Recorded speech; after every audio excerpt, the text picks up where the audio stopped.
జ్వాలా తోరణం చూసారా? అయితే మీకోసమే ఈ వీడియో. ఎక్కడ స్కిప్ చేయకుండా చూసేయండి. ఎప్పుడు చేస్తారు, ఎలా చేస్తారు, ఎక్కడ చేస్తారు, ఎందుకు చేస్తారు అన్నది కూడా ఈ డీటెయిల్స్ అన్ని కూడా ఈ వీడియోలో చెప్పేస్తాను friends. So welcome back to my channel yours Haniram. Let's get into the video. సంవత్సరానికి ఒకసారి వచ్చే కార్తీక మాసం పౌర్ణమి రోజు శివాలయంలో ఈ జ్వాలా తోరణం చేస్తారు. మీరు కూడా చూసేయండి.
చూశారు కదండి, ఇదే జ్వాలా తోరణం.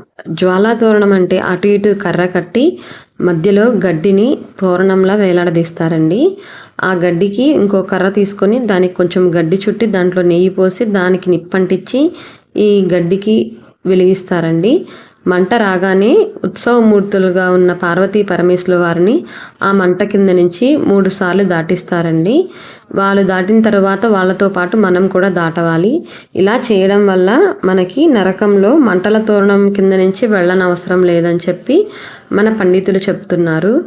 ఈ కాలిపోయిన తర్వాత బూడిద వస్తుంది కదండి, ఆ బూడిదని మనం బొట్టుగా కూడా ధరించాలి. మేము వెళ్ళిన దేవాలయంలో చాలా స్ట్రిక్ట్గా రూల్స్ పెట్టారండి. ఓన్లీ దేవాలయం కమిటీ వాళ్ళు మాత్రమే ఆ మంట కింద నుంచి వెళ్ళాలి అని చెప్పారు. ఎందుకంటే త్వరగా కాలిపోయి నిప్పురవ్వల మీద పడే ఛాన్సెస్ ఉందని చెప్పి సో అందరినీ ఆపేశారండి పోలీసు సహకారంతో. తర్వాత కింద పడిపోయిన తర్వాత కాలిపోయిన తర్వాత బూడిద వస్తుంది కదండి, ఆ బూడిదని బొట్టుగా ధరించుకోమని చెప్పి అప్పుడు పోలీస్ వాళ్ళందరినీ కూడా వదిలారండి. మేమందరం కూడా కలిసి వెళ్ళి అప్పుడు దాని చుట్టూతో 3 సార్లు ప్రదక్షిణ చేసి స్వామివారికి నమస్కరించుకొని ఆ బూడిదని మేము బొట్టుగా ధరించామండి. చాలామంది ఇంటి దగ్గర పశువులు ఉంటాయి కదండి, ఆవులు, వాటి దగ్గర గడ్డి ఉంటుంది కదా, ఆ గడ్డిలో ఈ బూడిదని పెట్టడం వల్ల ఆ ఆవులు స్వీకరించడం వల్ల చాలా పౌష్టికమైన ఆహారం లభిస్తుందని చెప్పి పండితులు చెప్తున్నారండి. నేనండి పవిత్రమైన జ్వాలా తోరణం. కార్తీక మాసంలో దీపాల మహిమ ఇది. దేవాలయ ద్వారం వద్ద జ్వాలా తోరణం వెలిగించడం అంటే అంధకారాన్ని దూరం చేయడం, అదేవిధంగా శుభాన్ని ఆహ్వానించడం అని భావం అని పెద్దలు చెప్తున్నారండి. ఈ వెలుగు మన జీవితంలో కూడా శాంతి, భక్తి, ఆనందాలు నింపాలని కోరుకుందాం. స్వామివారి ఆలయంలో పంచహారతులు చేస్తున్నారండి. ఆ టైంలో మేము పంచహారతులు కూడా దర్శనం చేసుకుని దీపారాధన చేసుకున్నామండి. మీరు కూడా చూసేయండి.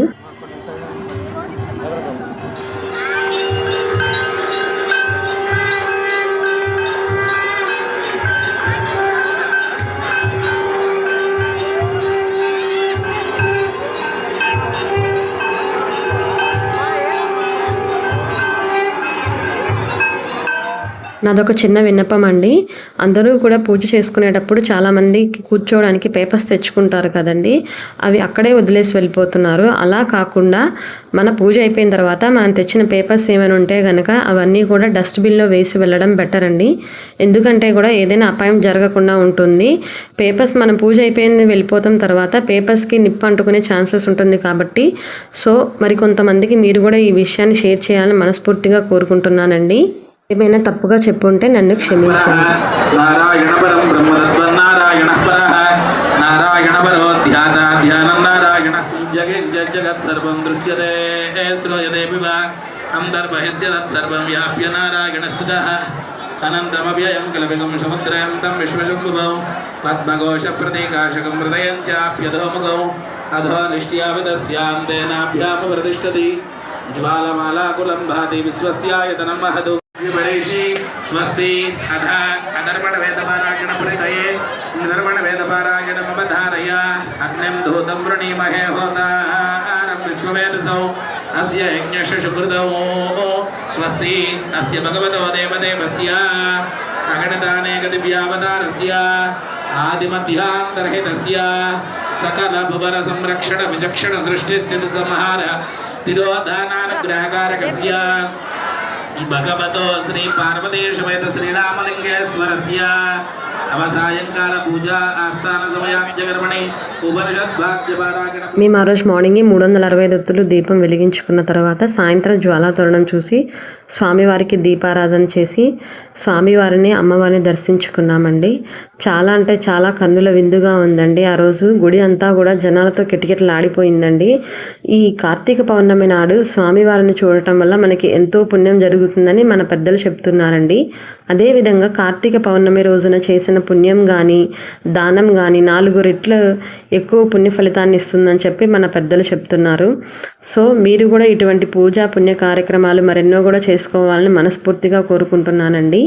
ఆ పార్వతీ పరమేశ్వర్ల రూపాన్ని మనసు నిండా నింపుకొని తరువాత పక్కనే ఉన్న కోదండ రామాలయం గుడికి వెళ్ళామండి. అక్కడే కూడా పూజ చేసుకున్నామండి. చాలామంది జనాలు వచ్చారండి. కార్తీక పౌర్ణమి రోజు చూశారు కదండి. ఎక్కడ పడితే అక్కడ పేపర్స్, ఎక్కడ పడితే అక్కడ నూనె డబ్బాలు ఇవన్నీ కూడా పడేస్తున్నారండి. మనం తీసుకెళ్ళినప్పుడు మనమే క్లీన్ చేయడం వల్ల చాలా మంచిదండి.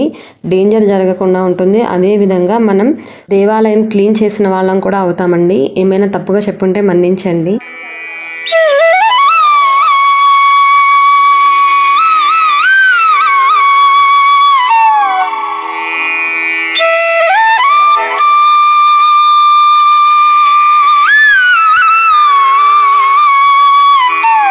తర్వాత ఆకాశ దీపాన్ని కూడా చక్కగా దర్శించుకొని స్వామివారి తీర్థ ప్రసాదాలు స్వీకరించామండి. మీరు కూడా ఆకాశ దీపాన్ని చూడండి ఫ్రెండ్స్.